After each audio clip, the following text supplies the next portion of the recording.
رخصنا روج یا پارتیا دموکراتا کردستان سوریا پîrozbahiya Dilovan Robarî بۆرگرتنا پۆست و ئەرکێ فەرمانداریya پێشمەرگەیەن لەشکرê رۆژگر.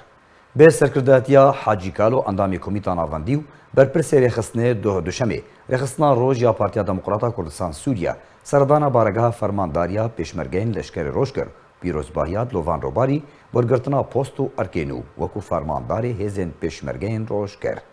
Di serdanê de hejmarek doseyên siyasî girêdayî doza Kurdî û paşeroja wê li Kurdistana Sûriyê û astengiyên ji Herêma Kurdistanê re tênin kirin û pêwîstiya yekgirtina Kurdî ji bo rûbirbûna wan astengiyên siyasî, leşkerî û aborî hatine gengeşekirin.